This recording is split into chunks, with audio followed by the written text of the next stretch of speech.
नमस्कार। BSSC CGL 4 का form आखिर रीओपन कब होगा? ये देरी हो क्यों रही है? मुझे पता है ये सवाल इस वक्त सभी एस्पिरेंट्स को बहुत परेशान कर रहा है।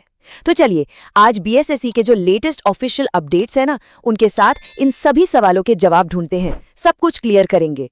तो देखो आज हम क्या क्या देखने वाले हैं। सबसे पहले तो बीएसएससी का जो नया नोटिस आया है उस पर बात करेंगे कि वो क्या कहता है। फिर सीजीएल 4 में ये जो देरी हो रही है उसकी असली वजह क्या है उस पर आएंगे।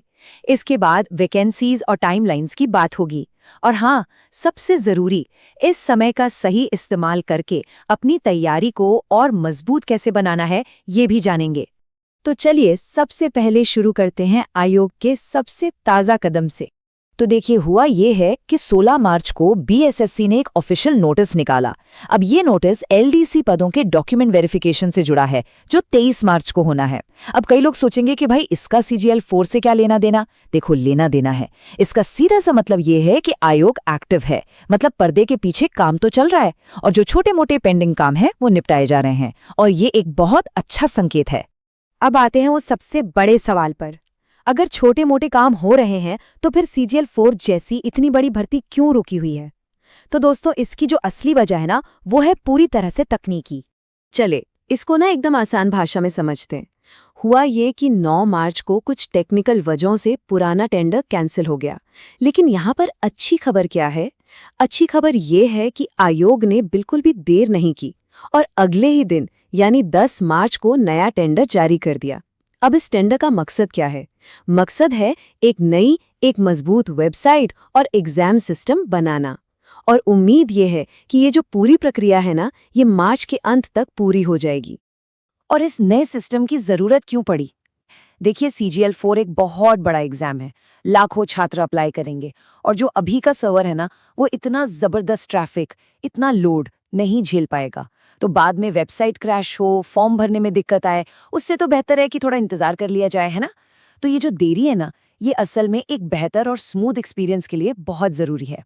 तो ठीक है, अब हमने समस्या तो समझ ली।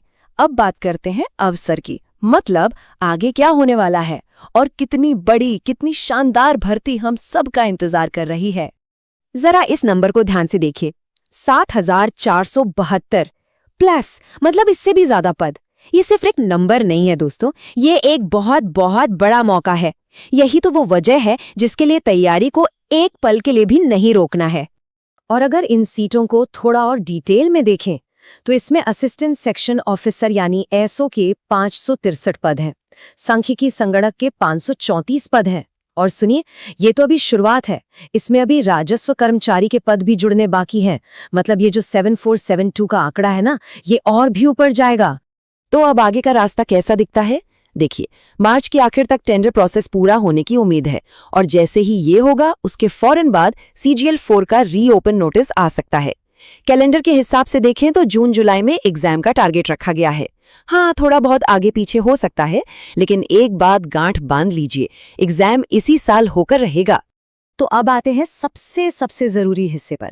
जब तक नोटिस नहीं आ रहा, तब तक इस कीमती समय का सबसे अच्छा इस्तेमाल कैसे किया जाए?